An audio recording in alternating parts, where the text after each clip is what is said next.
Il est temps d'écouter l'Évangile, d'écouter la parole du Seigneur. La parole du Seigneur qui doit être plus élevée que toute autre chose dans notre vie, qui doit prendre toute la place qu'il faut dans notre vie. Parce que la parole de Dieu, n'oublions pas, c'est elle qui a formé toutes choses. C'est elle qui nous a formés. La Bible nous dit dans Genèse qu'au commencement était la parole.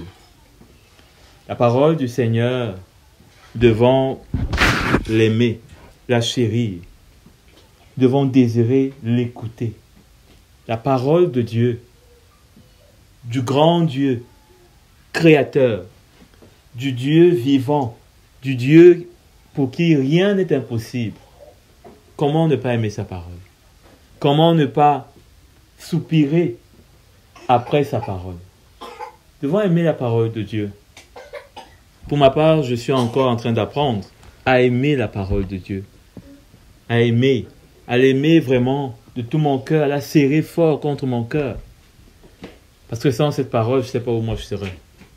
Sans cette parole, je ne sais pas qu'est-ce que je ferais bien.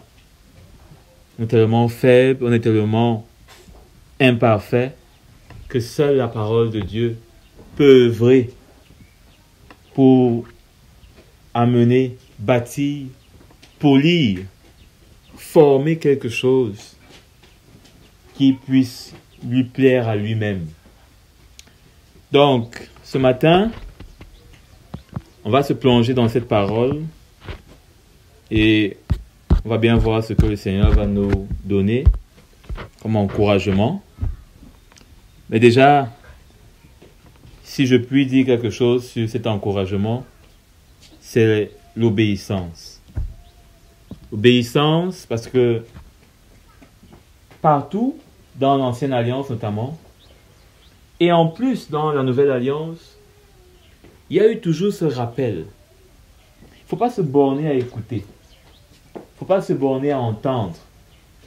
Il faut arriver à obéir. Il faut arriver à obéir quand il faut.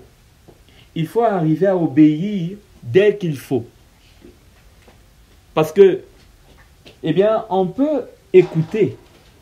Mais si on n'arrive pas à obéir, cela ne sert de rien. Le Seigneur ne fait pas de nous des enregistreurs. Peut-être de bons messages. On connaît les titres. Peut-être on connaît le prédicateur. Peut-être on connaît, je ne sais pas moi, ce qu'il va dire d'ailleurs d'avance. Ou alors le Seigneur ne fait pas un théâtre où il nous amuse. Où on est là comme des spectateurs. Et on écoute. Non. Le Seigneur voudrait nous parler et qu'on puisse obéir. On peut d'ailleurs dire qu'à chaque fois qu'on écoute l'Évangile, eh bien, pour ce qui sort, on doit arriver à obéir. On doit arriver à obéir en ce qui concerne ce qu'on a écouté. Est-ce qu'on a déjà évalué dans notre vie, depuis qu'on suit l'Évangile, est-ce qu'on a déjà eu à évaluer, peut-être, je ne sais pas moi, sur 10 messages qu'on a déjà écoutés, on a écouté récemment, est-ce qu'on a obéi à chacun de ces messages? Peut-être qu'un message, je ne sais pas moi, peut-être parlait de la sainteté, je ne sais pas trop, peut-être d'autres parlaient de, je ne sais pas moi, de l'amour. Est-ce qu'on fait une évaluation dans notre vie de ce que nous avons eu à obéir ou pas? Est-ce que les messages qu'on écoute, est-ce que l'évangile qu'on écoute arrive au point où nous obéissons? Nous obéissons. Il faut faire une évaluation. Bien sûr, ça ne veut pas dire qu'il faudrait être parfait, c'est-à-dire que sur tous les messages, peut-être, on commence à cocher avec peut-être une liste, on dit, bon, tel message, on commence à regarder. Mais, il est important, il est capital de s'examiner. De se demander, est-ce que tel message qu'on a écouté, vous savez, quand la parole de Dieu sort, elle ne sort pas en vain. Elle sort pour une œuvre. Elle sort pour nous préparer à une œuvre. Elle sort pour nous disposer. Elle sort pour nous donner, n'est-ce pas, un équipement, afin que dans la situation, dans le moment, qu'on puisse être capable de faire face. Amen. Il n'y a pas une autre raison pour laquelle on écoute l'évangile. Il n'y a pas une autre raison pour laquelle on écoute la parole de Dieu. Hein? C'est pour pouvoir obéir le moment venu. C'est pour pouvoir mettre en pratique. Donc, est-ce que l'évangile tel qu'on l'a écouté, tel qu'on l'a suivi, nous pouvons évaluer que peut-être c'est pas moi. Hein?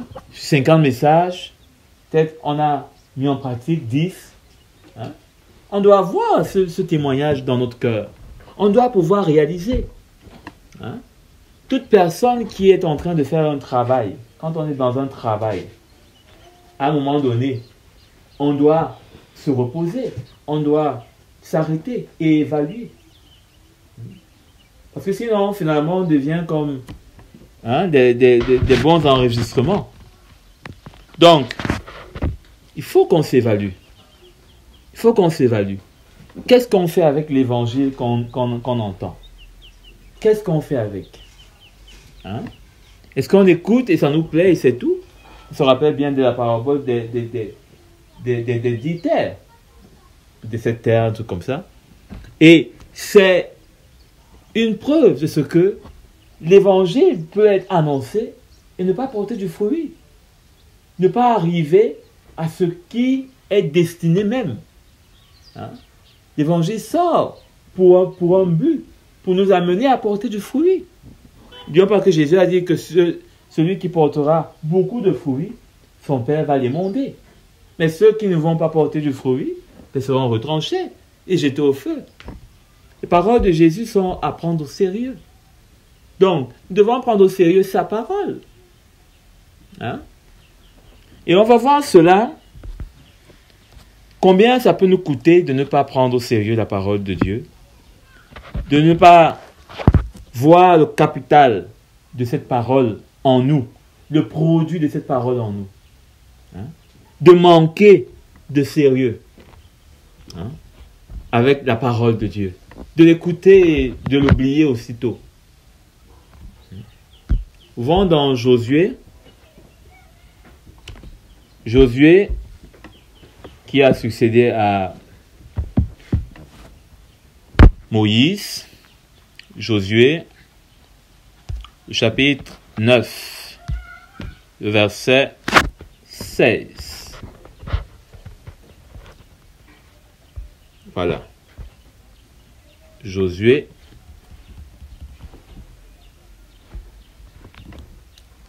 Ici, il est question d'un peuple qui est entré en contact avec le peuple de Dieu, Israël.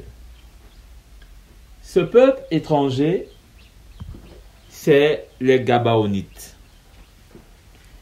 Les Gabaonites ont appris que Israël était en pleine conquête dans Canaan.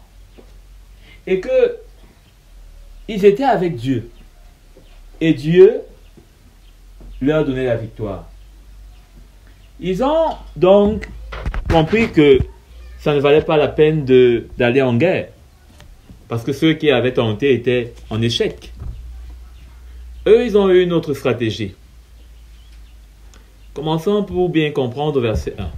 À la nouvelle de ces événements, tous les rois qui se trouvaient à l'ouest du Jourdain, dans la montagne et dans la vallée, et sur toute la côte de la mer Méditerranée, jusqu'à près du Liban, les Amoréens, les Hittites, les Cananéens, les Phérésiens, les Éviens et les Jébusiens s'unirent d'un commun accord pour combattre ensemble contre Josué et contre Israël. Mais il y a un peuple qui a eu une autre réaction. Verset 3. Les habitants de Gabaon, de leur côté, lorsqu'ils apprirent de quelle manière Josué avait traité Jéricho et Haï, qui sont dans les chapitres précédent, eurent recours à la ruse. Ils se mirent en route avec des provisions de voyage. Voilà. On sait que l'homme, c'est le bas-ventre et le ventre. Donc, et ils ont compris que même si ces hommes étaient très puissants, ils étaient avec un Dieu puissant, ils restaient des hommes. Ils portèrent à leurs pieds, ils prirent de vieux sacs pour leurs ânes, ainsi que de vieilles autres à vin déchirées et recousues. Ils portèrent à leurs pieds de vieilles sandales raccommodées, et sur eux de vieux vêtements. Et tout le pain qu'ils avaient pour nourriture était sec en miettes. Ils allèrent trouver Josué au camp de Gilgal et lui dirent, ainsi qu'à tous ceux d'Israël, nous venons d'un pays éloigné, faites maintenant alliance avec nous. Les hommes d'Israël répondirent à ces Éviens, peut-être habitez-vous sur notre territoire, comment ferions-nous alors alliance avec vous? Ils dirent à Josué, nous sommes tes serviteurs. Voilà. Pour gagner un homme, il faut se mettre à son esclavage. Là, tu le gagnes. Donc, être esclave était tentant. Hein? Et on va voir. Josué leur demanda, qui êtes-vous et d'où venez-vous? Allez, pourquoi est-ce que vous avez tellement de désir de devenir nos serviteurs? Ils lui répondirent, tes serviteurs viennent d'un pays très éloigné. Déjà, il amène à être, n'est-ce pas, quelque part, chatouillé dans son orgueil. Tes serviteurs déjà. Comme s'il avait déjà accepté. Tes serviteurs viennent d'un pays très éloigné. À cause de la renommée de l'Éternel ton Dieu. C'est-à-dire qu'ils craignent Dieu. Eux aussi craignent Dieu. En effet, nous avons entendu parler de lui et tout ce qu'il a fait en Égypte et de la manière dont il a traité les deux rois des Amoréens de l'autre côté du Jourdain. Au verset 17, on ne va pas tout lire, les hommes d'Israël acceptèrent des provisions des Gabaonites et ne consultèrent pas Dieu. Ça, c'est à retenir. Parce que Dieu avait dit à Josué, eh bien, il faut tout raser. Il faut laisser aucun peuple. Il faut tout raser. Il n'y a pas d'amitié avec ces peuples. Ce sont des peuples païens. Ils ont des idoles. Ils ont des faux dieux. Il ne faut pas faire alliance. Il faut tout raser. Aller à la conquête. Et voilà comment est-ce qu'ils se sont retrouvés. Verset 15, Josué fit la paix. Et pourtant, Dieu n'avait pas demandé la paix avec ses peuples. Avec eux, il conclut une alliance par laquelle il devait leur laisser la vie. Et les chefs de l'assemblée leur en firent le serment. Voilà, verset 16, 3 jours après la conclusion de cette alliance, ils apprirent que ces hommes étaient leurs voisins et habitaient sur leur territoire. En effet, les Israélites partirent de leur camp et parvinrent vers leur ville le 3e jour. Il s'agissait de Gabaon. Je vous fais grâce du nom qui suit. Verset 18. Ils ne tuèrent pas les Gabaonites, parce que les chefs de l'assemblée leur avaient juré, par l'Éternel, le Dieu d'Israël, de leur laisser la vie. Mais toute l'assemblée murmura contre les chefs. Tous les chefs dirent à toute l'assemblée, nous leur avons prêté serment au nom de l'Éternel, le Dieu d'Israël, et maintenant nous ne pouvons pas les toucher. Voici comment nous les traiterons. Nous leur laisserons la vie, afin de ne pas attirer sur nous la colère de l'Éternel à cause du serment que nous avons fait. Ils vivront, leur dirent les chefs, mais ils furent employés à couper le bois et à puiser l'eau pour toute l'assemblée, comme les chefs leur avaient dit.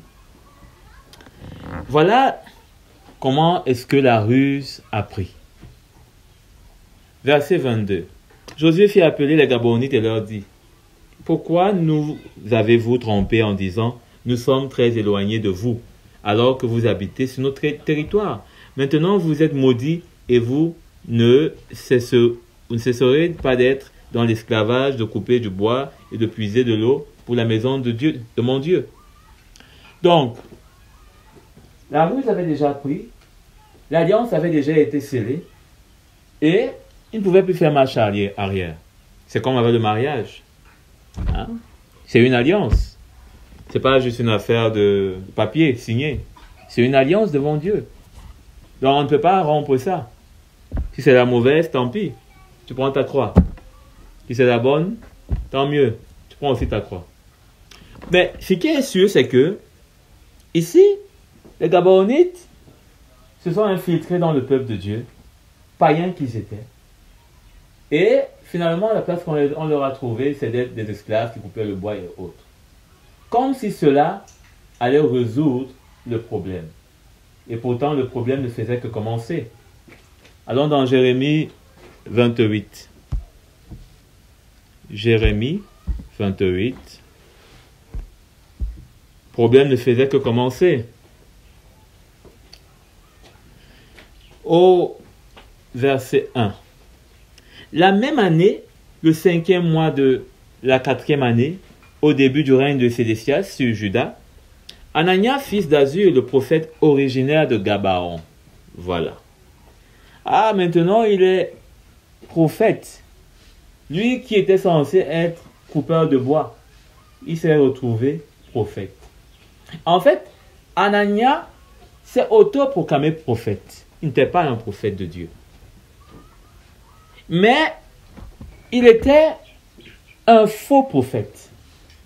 Et il a commencé à apporter du trouble dans le royaume de Juda. Parce que là, Israël était déjà divisé en deux. Alors, le prophète originaire de Gabaon m'a affirmé dans la maison de l'Éternel en présence des prêtres et de tout le peuple. Voici ce que dit l'Éternel. Le maître de l'univers, le Dieu d'Israël. Je brise la domination du roi de Babylone. Dans 2 ans, je ferai revenir ici tous les ustensiles de la maison de l'Éternel que Nebuchadnezzar, roi de Babylone, a pris d'ici pour les amener à Babylone. Je ferai revenir ici Jéconia, fils de Joachim, roi de Juda, et tous les exilés de Juda partir à Babylone, déclare l'Éternel, car je briserai la domination du roi de Babylone. Voilà ce que Anania a annoncé, un peu comme ce qu'on entend aujourd'hui avec les faux prophètes. Hein? C'est ce qui est meilleur, c'est ce qu'on veut tous. Dieu va briser, Dieu brise tes liens, etc. Et pourtant, ce n'était pas ça que Dieu avait dit. Dieu avait dit le contraire. Dieu voulait punir Israël. Et donc Dieu s'était servi de Nebuchadnezzar pour que Israël soit dans l'esclavage pendant un temps. Mais Anania s'est levé pour dire le contraire, pour leur dire que Dieu va vous restaurer. Hein? Dans la suite, on va notamment comprendre. Verset 5. Le prophète Jérémie répondit au prophète Anania. Le prophète Jérémie qui lui était institué de Dieu. Hein? En présence des prêtres et de tout le peuple, alors qu'il se tenait dans la maison de l'Éternel. Il dit, oui, que l'Éternel agisse de cette manière, qu'il accomplisse les prophéties que tu as communiquées en faisant revenir de Babylone jusqu'ici les ustensiles de la maison de l'Éternel et tous les exilés. Seulement écoute, je t'en prie, la parole que je vais te dire à toi et à tout le peuple. Les prophètes qui ont existé avant toi et moi ont depuis toujours annoncé la guerre, le malheur et la peste en rapport avec de nombreux pays et de grands royaumes. Quant au prophète qui annonce la paix, c'est lorsque sa prophétie s'accomplit qu'il est reconnu comme vrai, comme vraiment envoyé de l'Éternel. Vous voyez, ça c'est un paradoxe qu'aujourd'hui on a oublié. Jérémie dit que de tous les temps, de tout temps, les prophéties que Dieu donnait, c'était que, eh bien, il y aura la guerre entre les nations. C'est que Israël va faire la guerre aux nations païennes. Parce qu'il n'y a pas d'alliance entre les ténèbres et la lumière. Toi donc, tu ne sais pas cela. Et toi, tu te lèves, tu annonces la paix. Mais sache que nous, on a pour tradition plutôt de mettre en réserve les prophéties qui annoncent la paix. C'est-à-dire que nous, on croit plus aux prophéties qui annoncent la guerre, parce que c'est normal. Notre Dieu est un Dieu qui ne participe pas avec le mal, qui ne fait pas de rapport avec des idoles. Donc toi, ton affaire que tu apportes avec la paix là, on met ça de réserve. Parce que c'est quand ça va s'accomplir qu'on aura l'assurance que ça venait de Dieu. Je ne sais pas si aujourd'hui, il faudrait peut-être prendre ce bout de passage et essayé un peu de l'expliquer à certains hommes de Dieu qui se fourvoient parce que voilà la pensée qui devait animer le peuple de Dieu. Ce n'est pas qu'on lui annonce demain tu vas être à New York, demain tu seras au Japon, demain tes affaires vont prospérer, etc. Bien sûr que Dieu est capable, mais ce n'est pas le but premier du Seigneur. Ce n'est pas ce qui intéresse premièrement le Seigneur. Ce qui intéresse le Seigneur, c'est qu'on demeure dans la lumière, c'est qu'on grandisse dans la lumière, c'est que Christ soit formé en nous. Donc, tout le reste là, ça devrait être mis en exergue. Et si ça se réalise même, eh bien, là on pourrait croire. Hein? Donc, verset 10. Alors le prophète Anania enleva la barre qui se trouvait sur le cou du prophète Jérémie et la brisa. Parce qu'ils étaient tous dans l'esclavage. Hein? Le prophète Jérémie également était sous l'esclavage. Ils avaient des barres de bois à Babylone. Mais voilà donc que quand il a parlé ainsi, eh bien, Anania, lui, pour montrer tellement combien il est fort, il prend sa main, il délivre Jérémie. Comme pour montrer que voilà donc la chose qui s'accomplit. Hein? La main de l'homme qui veut forcer le plan de Dieu. La main de l'homme qui veut se mettre en avant parce que la chair est là. Parce qu'on n'arrive pas à se soumettre. On n'arrive pas à obéir à ce que Dieu dit. On veut donc maintenant s'élever et démontrer des choses. Alors quand il a fait ça, verset 11, puis il dit en présence de tout le peuple, voici ce que dit l'Éternel. C'est de cette façon que, dans 2 ans, je briserai la domination exercée par Nebuchadnezzar, roi de Babylone, sur toutes les nations. Le prophète Jérémie poursuivit alors son chemin. Très fort. Voilà les choses qui nous attendent aujourd'hui et demain. Il y a des personnes qui ne vont pas hésiter de faire les choses dans la chair pour avoir le grand nombre possible de personnes derrière elles, afin d'aller dans son sens, afin de croire à ce qu'il dit. Ils ne vont pas hésiter. Ils ne vont pas hésiter à faire de grandes actions, de déclarer de grandes choses. Mais ceci sans l'accord de Dieu. Sans l'accord de Dieu. Et vous réalisez un peu comment Jérémie est là, presque tout seul dans son camp. En même temps, il est dans l'esclavage. Mais il est là dans son camp et il doit subir cet affront. Il doit subir cette démonstration de la chair. Il est parti. Vous savez, le Seigneur n'a pas besoin de faire dans la rapidité. Ses plans ne souffrent pas d'un problème de temps. Verset 12. La parole de l'Éternel fut adressée à Jérémie après que le prophète Anania eut brisé la barre qui se trouvait sur son cou. Va annoncer à Anania. Voilà donc ce qu'on appelle souvent chez nous le retour. Va annoncer à Anania. Voici ce que dit l'Éternel. Tu as brisé les barres en bois. Pour les remplacer, tu devras faire des barres en fer. Et maintenant, tu vas comprendre que l'Éternel, quand il n'a pas dit, il n'a pas dit. En effet, voici ce que dit l'Éternel, le maître de l'univers, le Dieu d'Israël. C'est une domination inflexible que j'ai imposée à toutes ces nations pour qu'elles soient asservies à Nebuchadnezzar, roi de Babylone. Et elles seront effectivement ses esclaves. Je lui ai même donné les animaux sauvages. Dieu lui dit que ce que je veux, c'est que vous soyez dans l'esclavage. C'est que vous puissiez être sous l'esclavage de Nebuchadnezzar. Vous n'avez pas encore connu la face de ce Dieu-là. Mais vous vous trompez. Parce que demandez à vos ancêtres, vous avez été en Égypte. Vous avez été sous d'autres esclavages. Donc je suis le Dieu qui peut vous amener sous esclavage. Pourquoi toi tu vas t'élever et tu vas dire que l'esclavage est fini. Hein? Au lieu de te soumettre, d'obéir au plan que j'ai, eh bien, verset 15, le prophète Jérémie dit alors au prophète Anania, écoute donc, Anania, l'Éternel ne t'a pas envoyé et tu as donné un sentiment de confiance trompeur à ce peuple.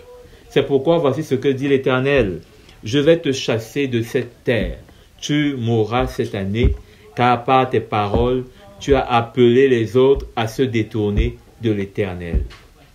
Le prophète Anania mourut le 7e mois de cette année-là.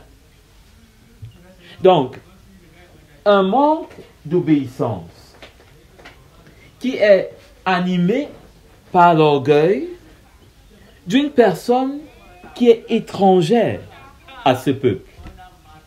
Et regardez comment est-ce que le peuple avec qui ils ont fait alliance par une ruse de celui-ci, où ils se sont entendus que ce peuple, eh bien, eux-mêmes ils l'ont reconnu, seront les serviteurs du peuple d'Israël, se retrouvent maintenant à créer un flou et on met en danger le leadership, parce que le leadership finalement n'est plus écouté, il n'est plus suivi. Jérémie seulement, il a passé un petit bout de temps à l'écart, parce que les hommes aiment entendre, ils ont la démangeaison des choses qui leur plaisent.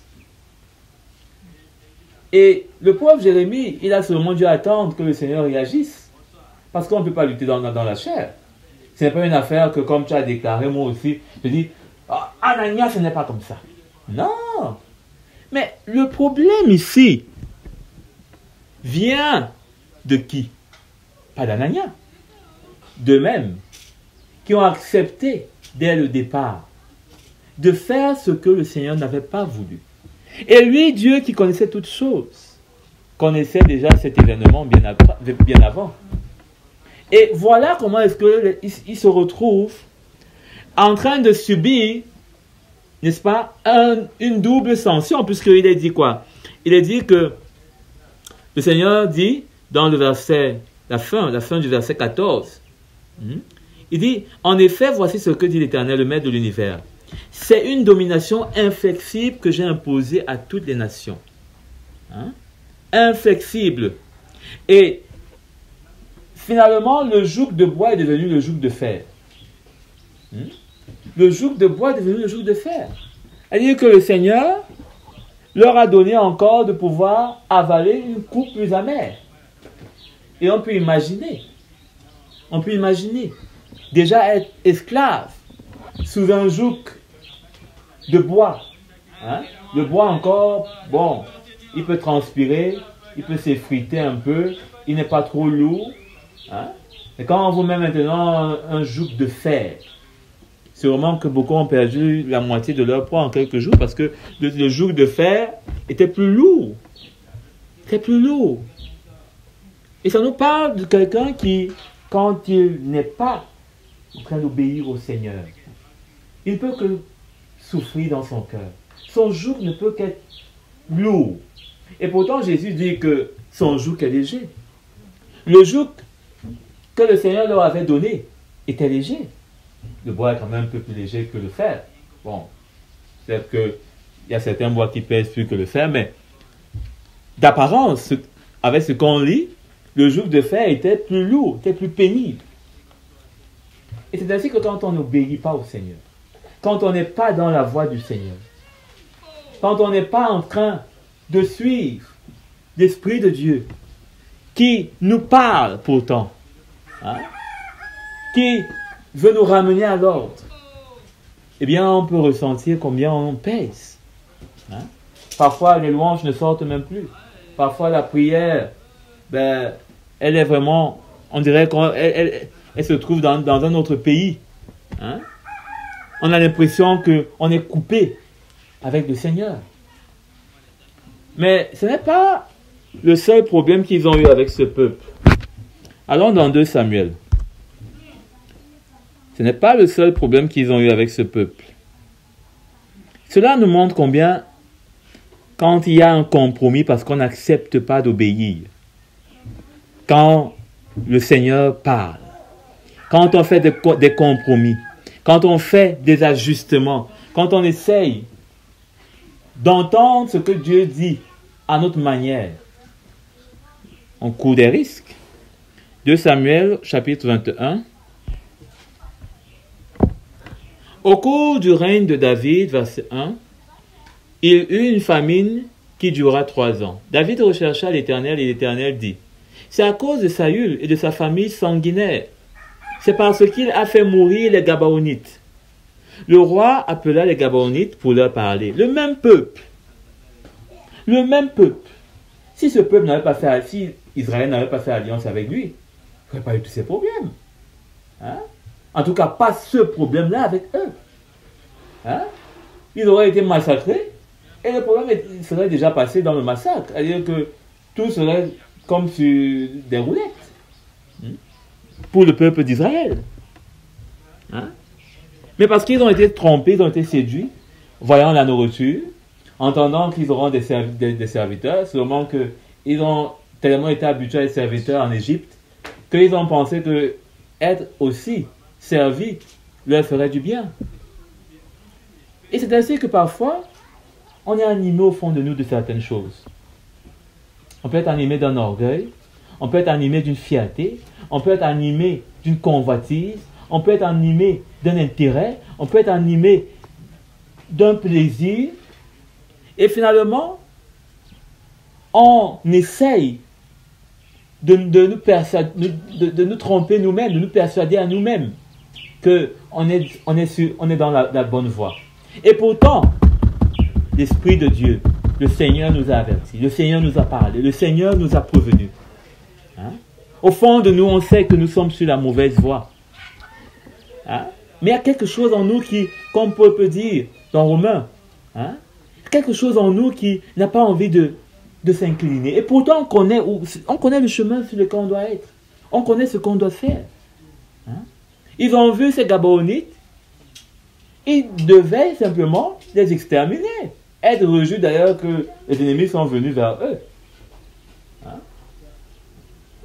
Et combien on doit vraiment faire attention, parce que aujourd'hui il y a plusieurs manières par lesquelles l'ennemi et notre propre chair peut nous séduire. Peut nous séduire. Nous-mêmes on le sait. Nous-mêmes on le ressent. Nous-mêmes on en est conscient. Mais on laisse. On glisse. Hein? Donc, verset 2.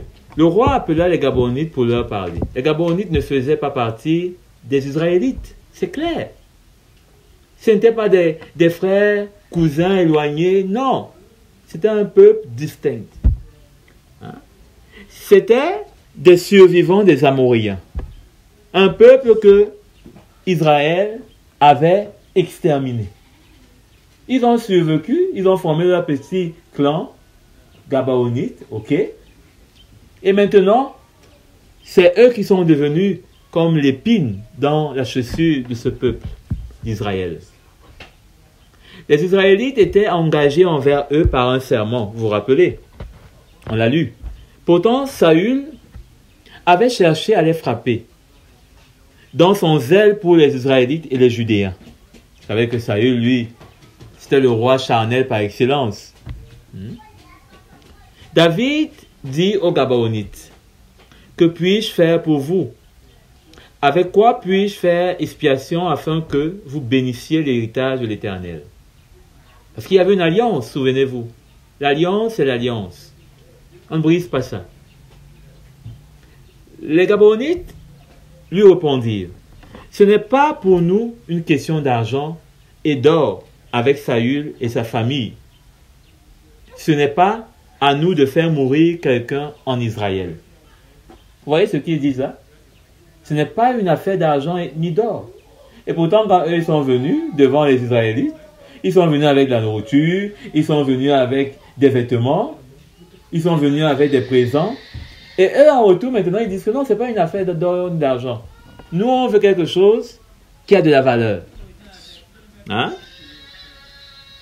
C'est comme ça qu'on se fait tromper. Hein? On pense qu'on est sur le bon chemin. On a des choses qui nous donnent l'impression que ça va, tout va bien. Et après, on se réveille, on se rend compte que finalement, on ne faisait que s'enfoncer dans le trou. On ne faisait qu'être trompé. Celui-là même qui nous encourageait, en fin de compte, ne nous aimait pas tant que ça. Hein? Ils sont venus avec beaucoup de choses, beaucoup de présents. Mais eux, maintenant, en retour, David leur dit, ben, qu'est-ce qu'on peut vous donner? Qu'est-ce qu'on peut faire? Et ils répondent, non, pas besoin. Ils vont demander quelque chose de pire, de grave. Hein? Verset 5. Il répondit au roi, puisque cet homme a voulu nous exterminer et qu'il avait le projet de nous détruire pour nous éliminer de tout le territoire d'Israël, qu'on nous livre 7 de ses descendants et nous les pendrons devant l'Éternel à Gibéa, la ville de Saül, celui que l'Éternel avait choisi. Et le roi dit, je vous les livrerai. Ils ont demandé 7, même pas 1, 7 descendants du roi Saül, c'est-à-dire de ses fils. 7. Vous imaginez si David n'était pas devenu roi, comment est-ce que la lignée aurait continué? Vous imaginez? C'est pas pour rien que Dieu a choisi David. Le Seigneur connaît toutes choses. Et généralement, on ne cherche pas à connaître sa volonté. Dès que quelque chose s'ouvre devant nous, allez, on fonce. Dès qu'on a une opportunité, dès qu'on a un intérêt, dès qu'on a un gain, dès qu'on a une superbe idée, et qu'on a déjà tout réfléchi à notre sens, à notre petit niveau là, eh bien, c'est ainsi qu'on se retrouve dans le piège. Dieu avait déjà vu. David a été suscité à temps. 7. Hein? 7. Et David ne pouvait pas faire autrement parce que c'était une alliance. Il devait restaurer l'alliance. David a dit, ok. Et c'est ainsi que, effectivement, ça a été fait. Ils ont pendu les 7. Mais, une fois de plus, d'où est-ce que, n'est-ce pas, ce mauvais contrat, d'où est-ce que ces mauvais événements viennent? C'est de ce qu'ils ont fait avec Josué dès le départ. Hein? Vous savez, généralement, on oublie vite, nous les hommes. On oublie vite. On a la mémoire qui s'efface chaque une seconde. Elle s'efface. On oublie. On oublie d'où on est venu. On oublie qui nous a conduits jusqu'à là. On oublie avec qui on a marché. On oublie même la vision qu'on a. On oublie même ce qui nous animait quand on marchait. Et il suffit que quelqu'un apparaisse. Il suffit qu'une occasion apparaisse. Il suffit que, eh bien, on soit tenté pour peu de choses. On abandonne tout. On délaisse tout. Hein? On oublie le Dieu avec qui on a fonctionné. La vision que Dieu avait donnée à ce peuple, c'était de dominer sur Canaan. C'était d'exterminer tous ces peuples païens. Hein? Ce n'était pas de faire ami-ami. C'était pas de devenir, d'avoir comme, c'est pas moi. Hein? Ils ont fait comme le roi Saül, qui à un moment donné, Dieu lui dit, ben, va exterminer, lui il revient, il dit, j'ai gardé ce troupeau parce qu'il était pur, il me paraissait beau, on va l'offrir au Seigneur. Est-ce que c'est ce que le Seigneur t'a demandé? Est-ce que c'est ce que la parole de Dieu t'a dit? Qu'est-ce que le Seigneur nous a dit? C'est très important de souvent nous rappeler. Quand on marche, c'est très important de nous rappeler la vision que le Seigneur nous a donnée. Parce que sinon, il suffit de rien pour nous enlever sur un chemin. Hein? Qu'est-ce qui a fait que pendant que tu épousais ta femme, tu épousais ton mari, tu as dit, bah, tu lui as donné le petit nom, tu lui as donné la petite bise. 2 ans après, tu es en train de lui dire, bah, tu lui dis des choses terribles, abominables, et tu veux le divorce et autres. qu'est-ce qui s'est passé? Hein? Qu'est-ce qui en cours de route, tu as perdu? Qu'est-ce qui en cours de route, tu as fait un compromis? Hein? On doit toujours garder certaines choses à cœur. Hein? Parce que ces choses-là sont comme des repères. Hein? Ces choses-là sont comme des repères. Qu'est-ce que Dieu a dit pour ceci, pour cela? Qu'est-ce que je connais dans mon cœur pour ce qui concerne ceci ou cela? Qu'est-ce que ce peuple connaissait par rapport à tous ceux qui étaient dans cette contrée? Hein? Dieu avait dit, exterminez tous ces peuples. Exterminez-les tous. Et nous, parfois, on a des bons arguments, on se dit, bon, lui quand même, il est seulement, mais il n'est pas trop... Bon, lui quand même, c'est quelqu'un qui ne dérange pas. Hein? On commence à avoir nos petits arguments là, hein, pour commencer à faire des exceptions quand même, à dire que non, je vais voir avec le temps comment est-ce qu'on va évoluer et tout et tout. Le compromis. On commence à faire un peu, hein, à notre manière. On ne veut plus trop faire, hein, d'une façon droite, hein, comme Dieu veut. Non. Hein? Et le pire, c'est que les conséquences arrivent. Hein? Ils ont fait alliance avec ce peuple. Et bien après, les conséquences sont arrivées. Peu importe le temps. Et que Dieu nous fasse grâce, parce que plus le temps est lent, les conséquences aussi peuvent être vraiment dramatiques. Hein? Les conséquences peuvent être dramatiques. Regardez comment est-ce que, en quelque temps, avec quelques règnes, hein, Sédécias, Saül, ils ont eu l'occasion, ils ont mis le peuple d'Israël en péril. Hein? Ils ont mis le peuple d'Israël en péril. Ils l'ont mis en danger. Hein? Et le pire, c'est que le peuple lui-même ne pouvait même pas se défendre. Se défendre en prenant peut-être des armes. Ils étaient liés. C'est ça que le compromis fait. Ça nous lie. C'est-à-dire que tu t'es compromis et puis tu te retrouves lié. Hein? Parfois, tu dois sortir brutalement, puisque tu t'es lié, tu as compromis, tu as fait, hein, des ajustements, et maintenant ça te tient. Hein? Donc, l'obéissance au Seigneur, à sa parole, à la voix de son esprit, je pense qu'on peut dire nous met en sécurité. Si Israël avait fait exactement comme son Dieu lui avait dit, bien il n'y aurait pas eu ça. Il n'y aurait pas eu ces soubresauts qui ont mis en danger le peuple de Dieu. Hein?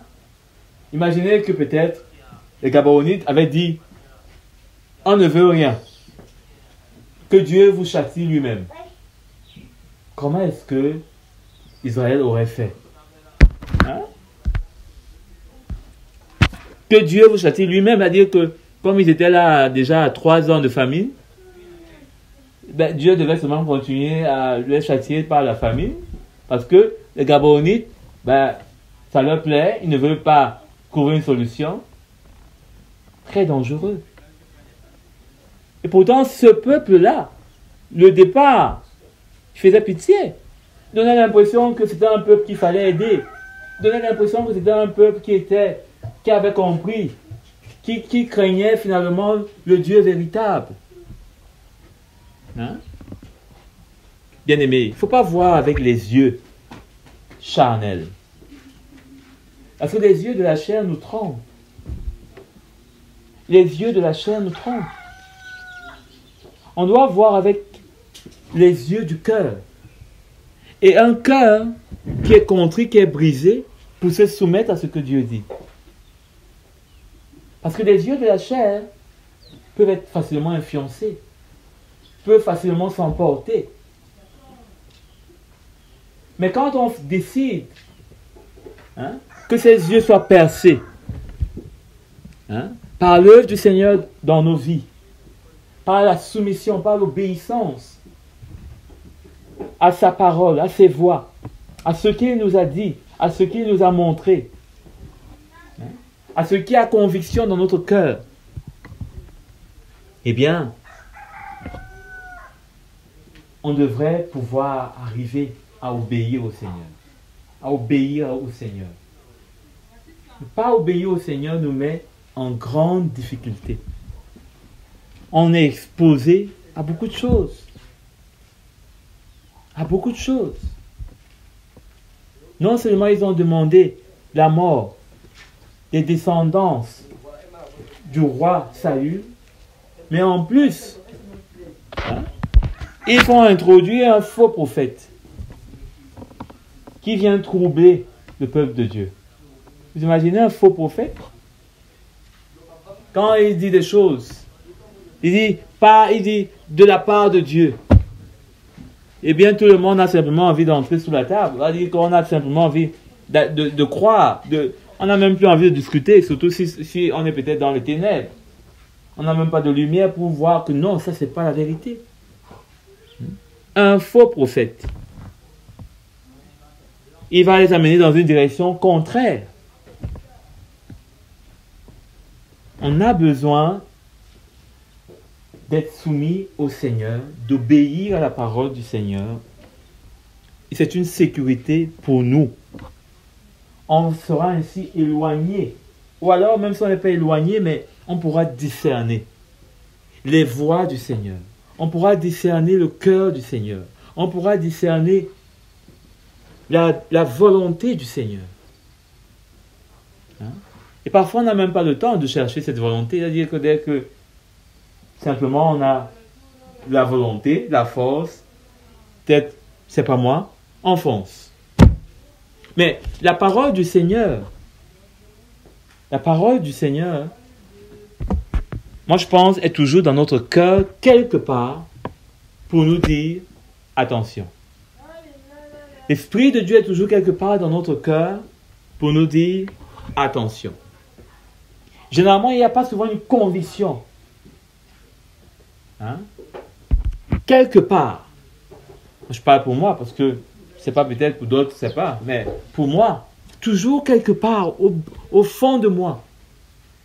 Un instant simplement où on veut savoir si le Seigneur est avec nous, on pourra recevoir de lui une pleine conviction. Et on l'a lu, eux, ils n'ont pas cherché à interroger le Seigneur. Ils n'ont pas cherché. Ils n'ont pas cherché à savoir si le Seigneur était d'accord. Non. C'était évident. Ils avaient l'air de venir de loin et ils avaient de bons arguments. Mais l'obéissance au Seigneur, eh bien, passe au travers de tout cela. Passe au travers des arguments, passe au travers des bonnes raisons, passe au travers de tout ce qu'on peut mettre en avant pour justifier notre choix. Le Seigneur est vivant, je pense, dans notre cœur pour nous donner une pleine conviction. Une pleine conviction. Pour qu'on ne se trompe pas. Est-ce que c'est le désir du Seigneur qu'on puisse se tromper? Que l'on puisse trébucher dans les erreurs qui vont nous coûter fatalement la vie? Non. C'est pas son désir. Donc, allons dans Jérémie pour voir un exemple qui tranche avec celui du peuple juif. Un exemple qui est un bon exemple de ce qu'on doit faire, de ce qu'on doit retenir, de ce qu'on doit comprendre. C'est les Réchabites. Les Réchabites sont le bon exemple à avoir.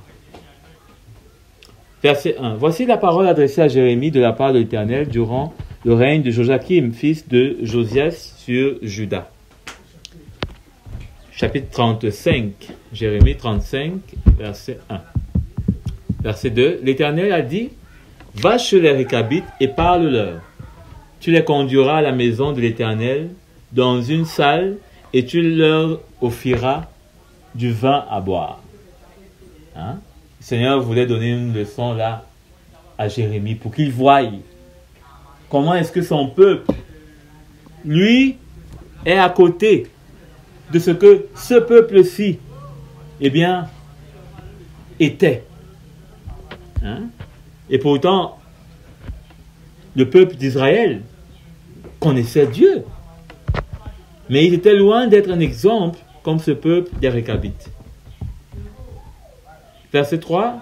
J'ai pris Jazania, fils de Jérémie et petit-fils de Rabazinia, afin que ses frères, tous ses fils et tout le clan des Récabites, et je les ai conduits à la maison de l'Éternel dans la chambre des fils de Hanan, fils de Gidalia, c'est non compliqué, homme de Dieu près de la chambre des chefs, fils de Shalom, qui avait la garde de l'entrée. J'ai placé devant les membres du clan des Récabites des récipients pleins de vin et des coupes. Je leur ai dit, buvez du vin. Mais ils ont répondu, nous ne buvons pas de vin, car notre ancêtre, Jonadab, fils de Récab, nous a donné cet ordre. Vous ne boirez jamais de vin, ni vous, ni vos fils.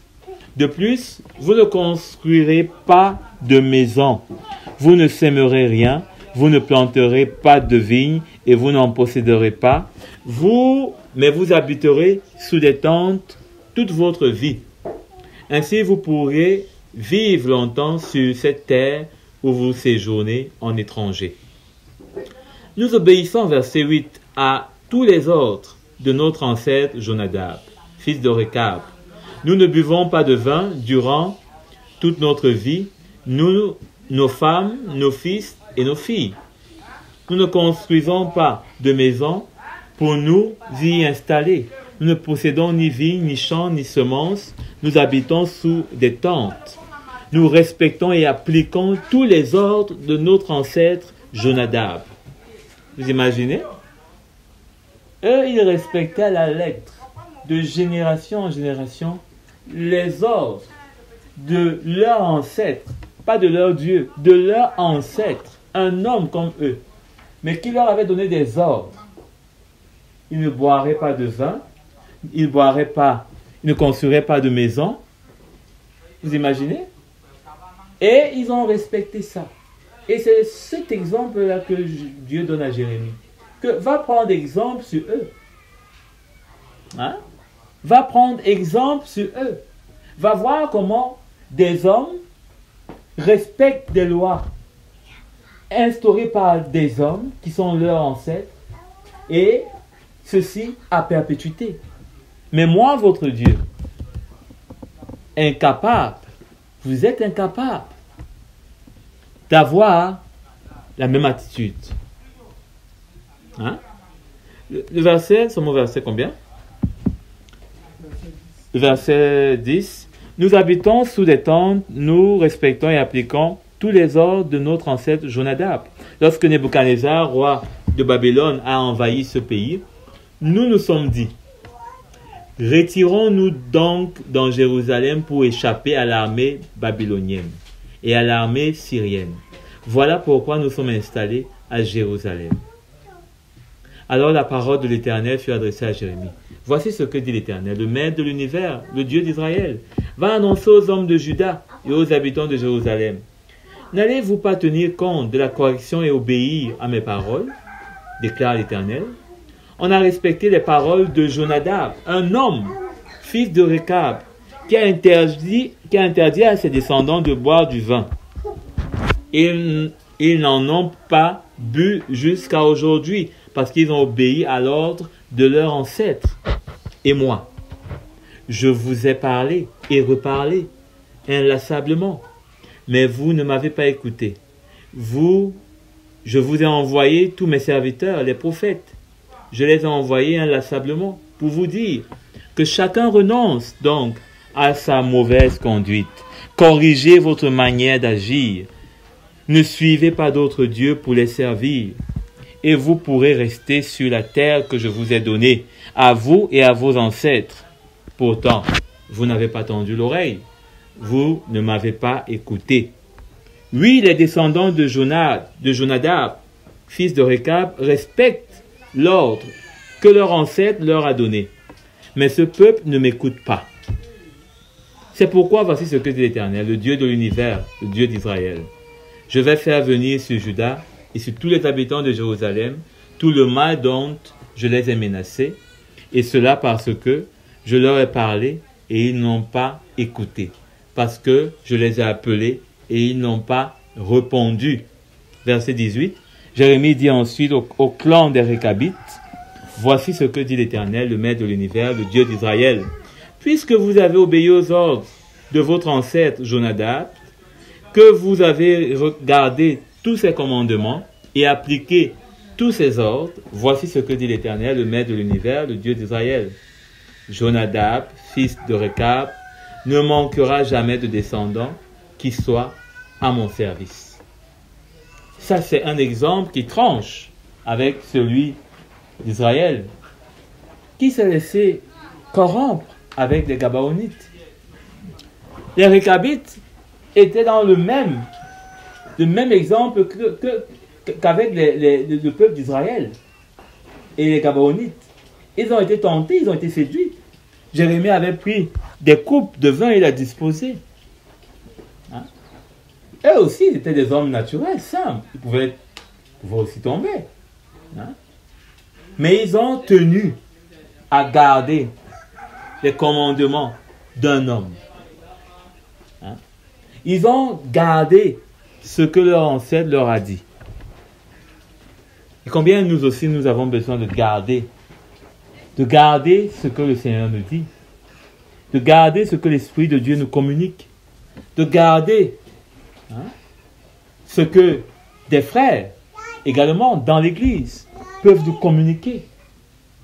On a besoin de garder dans notre cœur la parole de Dieu.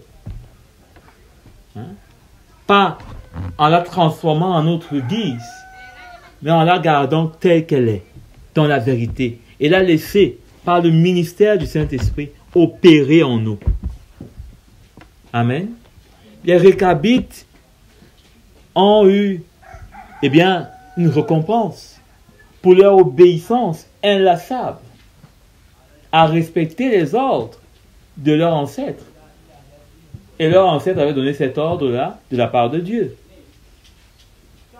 Donc, qu'est-ce que Dieu leur dit? Vous ne manquerez pas de descendance.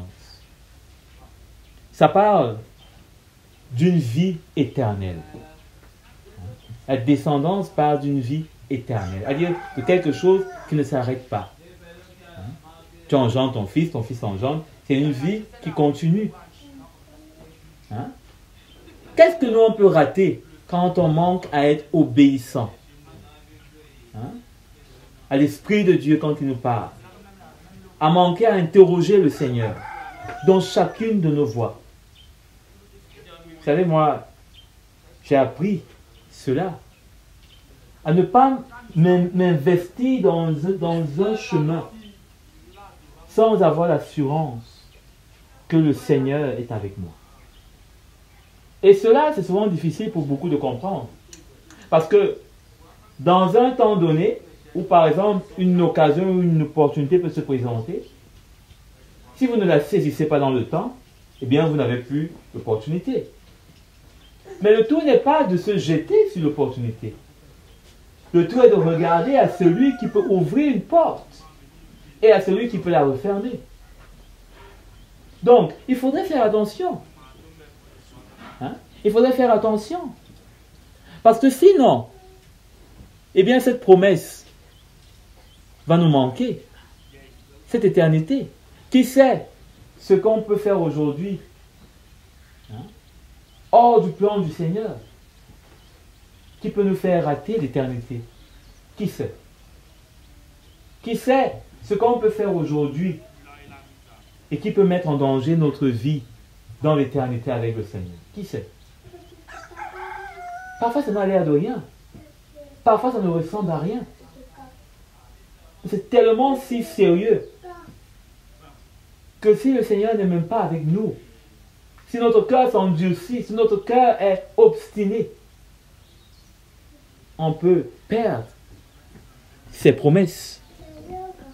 On peut perdre ses promesses. Au final, on peut dire que par rapport aux Rechabites ici, qui ont eu la promesse d'avoir toujours, par rapport à leur ancêtre, une descendance.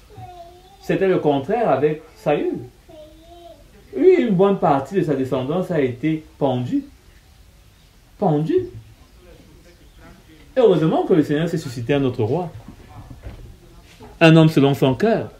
Un homme dont il savait qu'il devrait, même s'il n'est pas parfait, mais il devait avoir un cœur, une attitude pour toujours revenir vers le Seigneur. Pour toujours chercher à obéir au Seigneur. Pour toujours chercher à renouer avec la parole du Seigneur. Hein? C'est ainsi que David pouvait dire qu'un commandement pour lui est plus précieux que 100 000 or. Hein? Parce qu'il avait compris le sérieux d'obéir à la parole de Dieu. Il savait que c'est de là que son bonheur, c'est de là que toutes les promesses que Dieu avait pour lui, tout ce que Dieu avait comme avenir, comme, c'est pas moi, comme destinée, comme plan, comme projet, devait s'accomplir. On ne peut pas accomplir rien de ce que le Seigneur a prévu dans notre vie, ne peut s'accomplir si on n'est pas prêt à obéir, si on n'est pas prêt à se soumettre, si on n'est pas prêt à refuser le compromis, si on n'est pas prêt à refuser de se détacher de là où le Seigneur nous a mis. Hein? C'est tellement si facile d'être quelque part et de tourner la tête, de voir ailleurs. C'est tellement si facile d'être quelque part et de ne pas réaliser la grâce qu'on a d'être là où on est. Et d'avoir les yeux qui parcourent, c'est pas moi, le périmètre. Tellement c'est facile. Combien de fois on peut être tenté dans beaucoup de choses, à faire ceci, à ne pas faire ceci. Mais comment est-ce que nous, dans notre homme naturel, on peut être dans une protection?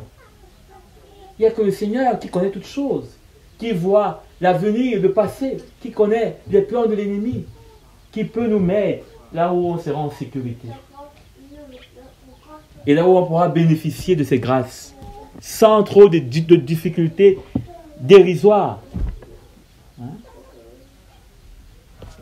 Donc, l'exemple des Rechabites doit être notre exemple. Et cet exemple-là, nous, on peut le retrouver en Christ. La parole de Dieu nous dit que Christ a été soumis en toutes choses, obéissant en toutes choses. Il a appris l'obéissance par les choses qu'il a souffert d'ailleurs. Parce que pour être obéissant au Seigneur, ce n'est pas juste une affaire, j'ai rêvé, j'ai vu ceci, cela. Mais ce qui va déterminer que réellement on est avec le Seigneur et que le Seigneur est avec nous, c'est l'obéissance qu'on sera prêt à avoir. Et cette obéissance, ça va nous coûter quelque chose, bien sûr. Ça va nous coûter quelque chose. Les Rechabites, je suis sûr que à chaque fois qu'ils voyaient du vin, ils se demandaient peut-être la saveur que cela peut avoir. Et pourtant, ils ne franchissaient pas le pas pour en boire. Ça va nous coûter quelque chose. Ça va nous coûter de refuser certaines choses. Ça va nous coûter d'accepter d'autres choses, etc. Mais le plus important, c'est d'obéir à ce qui est droit, à ce qui est de la part de Dieu, à ce qui est du cœur de Dieu. C'est ça le plus important. C'est ça le plus important. Et il faudrait qu'on en arrive là. Parce que Vous savez, dans ce monde et dans la vie, il y a beaucoup de vents. Il y a des vents qui soufflent de toutes parts. Hein? Ça souffle dans notre propre chair, ça souffle dans la chair des uns et des autres, ça souffle dans le monde, ça souffle dans les familles, ça souffle. Hein? Et tous ces vents, c'est comme si on était en pleine mer, et des vents sont tout autour de nous, des vagues. Hein? On peut être facilement emporté. Hein? Facilement. Mais si on est avec le roc qu'est le Seigneur, le roc, et notamment ce roc qui se révèle à travers l'évangile pur, ce message de la croix qui nous amène à renoncer à nous-mêmes. Hein? Quelqu'un qui ne renonce pas à lui-même sera difficile d'obéir. Parce qu'il ne pourra pas voir lui-même dans la chair. Il ne pourra pas se voir lui-même dans la chair. Mais c'est quand on est prêt à obéir, à se soumettre, à renoncer, que là, facilement, le plan de Dieu apparaît. Que là, facilement, on comprend la direction du Seigneur. Moi, j'ai expérimenté ça, notamment pour mes études. Facilement, on arrive à faire un choix. Facilement, on arrive à voir. Une vision est claire devant nous.